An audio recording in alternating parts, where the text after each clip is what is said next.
Assalamualaikum warahmatullahi wabarakatuh.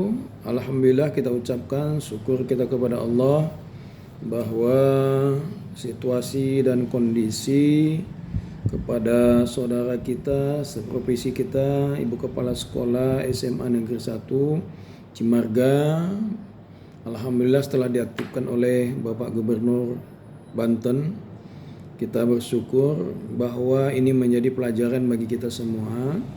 Pertama, kita sebagai guru untuk semangat, tetap ikhlas mengajar anak didik kita. Walaupun kadang-kadang kita dipandang sebelah mata, keikhlasan kita dari pagi sudah hadir di sekolah dan mengajarkan anak didik kita, itu pun belum dianggap kita berjasa, tapi kita ikhlas. Nah, kami berharap ke depan kepada pejabat-pejabat setingkat gubernur kalau untuk SMK, janganlah mengambil tindakan yang tidak populis, langsung memberikan penonaktifan atau pemecatan. Kalau adalah kasus di sekolah, harus dilihat menyeluruh. Jangan hanya seperti kasus ini ditampar. Kita semua sebagai guru tentu telah diberikan amanah oleh orang tua murid.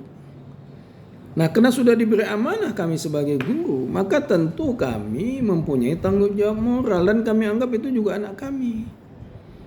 Maka kami tidak ingin anak kami itu belum pantas merokok dan kami spontan memarahinya, bahkan menamparnya. Itu wajar. Karena itu anak didik kami. Kami tidak mau anak didik kami itu tidak baik. Ya, belum pantas untuk merokok. Nah, dengan adanya tindakan Bapak Gubernur yang bahwa ini seakan-akan melegalkan bolehlah merokok di sekolah. Ini yang sangat kami sesalkan sikap Bapak Gubernur, ya, Gubernur Banten. Bahkan wakilnya juga merasa membolehkan, memaklumkan tingkahnya merokok boleh. Ini kan sangat menyesalkan kami. Kami sangat menyesalkan. Kalau lelah Bapak Wakil Gubernur memakluminya, ya buat aja pergubnya, Pak. Bahwa di sekolah SMK, SMA boleh merokok. Dan bagi guru-guru yang melarangnya, dia akan dipecat. Nah, itu silakan. Bapak buat pergubnya, biar kami juga tahu bahwa apa yang kami laksanakan ini penuh tanggung jawab, ya, secara moral untuk anak-anak didik kami. Nah, makanya itu banyaknya murid-murid sekarang tidak menghargai gurunya karena itu tadi ada pembelaan dari orang tua dan ada pembelaan dari pemerintah. Kita dulu masih ingat ketika kita belajar sebelum jadi guru, kita menghormati guru. Seakan-akan kalau kita mau bertatapan, kita mau menghindar, ya, musing, supaya jangan ketemu, kena segannya sama guru itu. Bahkan ketika kita dipukul oleh guru kita recok, kita salah, kita aduh sama orang tua kita. Bahkan ditambah lagi sama orang tua kita disalahkan. Nah, sekarang ini Bapak dan Ibu, kita sedih sebagai guru. Orang tua murid bertentangan, kita lihat. Sikit-sikit aduh polisi, sikit-sikit aduh polisi. Jadi artinya bahwa orang tua murid kita ini tidak ikhlas sebenarnya menitipkan anaknya kepada kita di sekolah. Kalau dia ikhlas, tentu dia serahkan kepercayaan kepada kita. Yang memang kita juga punya aturan-aturan yang tidak sembarangan untuk berbuat semena-mena. Tetap kita menyalur sesuai dengan hukum yang berlaku dalam peraturan sekolah. Nah, jadi saya imbaulah kepada orang tua murid. Kalau ada anak ibu itu boleh konfirmasi kepada kita apa masalahnya. Tidak langsung ujub-ujub ke kantor polisi, mengadu ke polisi. Dan ini kan tidak baik. Dan juga kami harapkanlah dari pihak kepolisian, kalau ada orang tua murid yang mengadu kepada kita tentang anaknya dipukul, anaknya dicubit, ya, kepolisian kami harapkan harus ada lebih bijak dan tidak langsung diterima laporannya, tapi harus ada dulu konfirmasi, ditanya, kalau bisa didamaikan. Dan kalau bisa diarahkan supaya ini jangan sampai terjadi, jangan sampai terlanjur, dinasihati orang tuanya. Nah, jadi supaya berkat ilmu itu. Bagaimana ilmu itu mau berkat? Sekarang kami ini guru ini udah malas mengajar dengan penuh keikhlasan. Kenapa? Ya tengok orang tua siswa semacam itu. Jadi yang penting kita mengajar dapat gaji sudah. Kenapa kita trauma sebagai guru? Karena orang tua tidak mendukung dan tidak ikhlas menyerahkan anaknya kepada kita. Sehingga kalau sedikit saja diguit anaknya, wah besar kepala. Mengadu.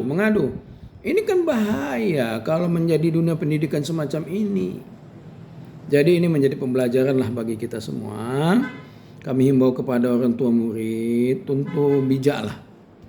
Cobalah posisi ibu itu sebagai guru kami, sebagai murid. Kami buat semacam itu kepada ibu gimana? Nah itu dia yang pertama. Kedua, Bapak Gubernur, ini perlu dilihat menyeluruh konferensi.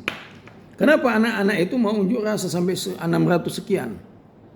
Saya yakin ini ada otak pelaku ya yang ingin menjadi kepala sekolah untuk menyingkirkan kepala sekolah kita. Kenapa bisa anak-anak itu tidak lagi sopan kepada kita, ngomong dengan apa? Kenapa ada celah yang dibuat oleh guru-guru yang memang provokator, saya rasa, untuk menjatuhkan ibu kepala sekolah. Dan dia tidak paham, disuruhnya anak itu unjuk rasa, jadi anak-anak itu merasa besar.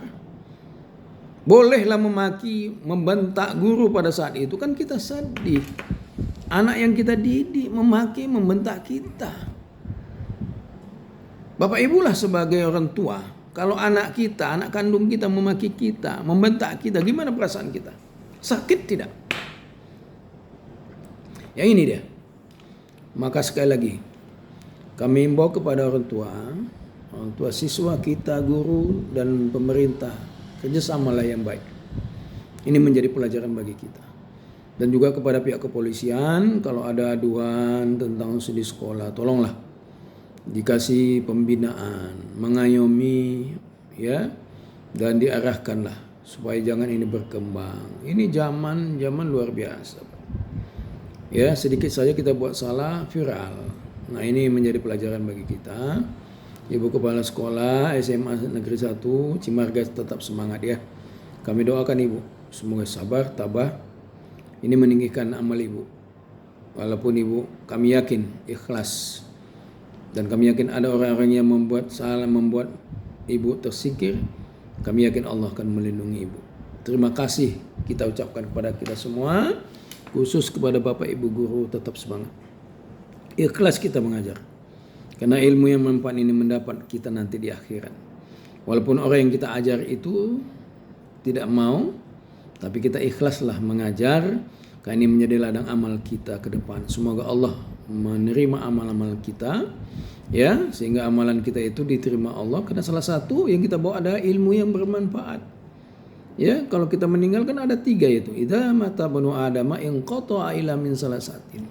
Nah, salah satu ilmu yang manfaat yang kita ajarkan. Ya. Yang kita ajarkan kepada siswa kita ajarkan kepada orang lain, kita hanya mengharapkan ridha Allah. Demikian billahi taufik wal hidayah. Assalamualaikum warahmatullahi wabarakatuh.